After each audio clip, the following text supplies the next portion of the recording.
All right, so now that we've got our console completely labeled and laid out and ready to go, we can start making some noise on it. The very first thing we need to do is we need to set our gains, or in this it's called a preamp.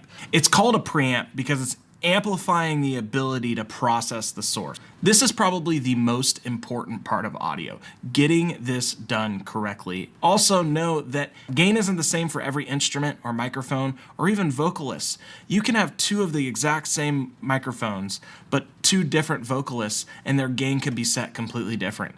Same with like a bass guitar. You can have two bass guitars plugged into the same DI going into the console, but it could be amplifying it a little differently, so you're going to need either less or more gain. So on this console, the goal is to set your gain between -10 and 0. Once you get up to +10 and peaking, that's when it starts to get real distorted and you don't want it to sound like that. So I've got my microphone, it's patched in to my input 1, and when I talk into it, you can see it's bouncing, but it's really, really low and you can barely hear it, right? So what we need to do is we need to add gain. So I can hit this preamp knob, and as I bring it up, you can see it's starting to get louder and louder and louder, and there you go.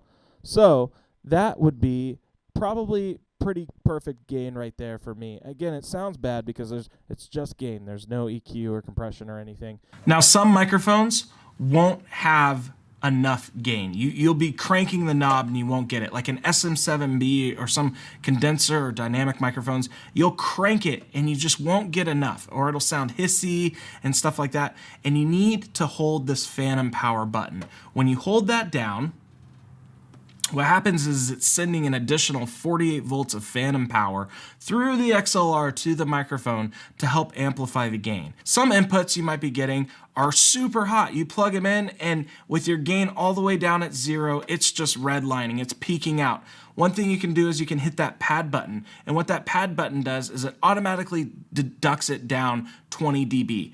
Now let's say you've set your gain at like the perfect volume for where the microphone should be, but it's just feeling super unbalanced in the house and you're having to pull your fader down real low and it just doesn't feel right. You can pull the gain back and push it up, but if it's sounding good in people's in-ears, if you're running in-ears off the console, or maybe you're running broadcast off of it, maybe you want to do something different and you can trim it. So trim is digitally pushing it back a little bit, so that way you can ride your fader a little hotter.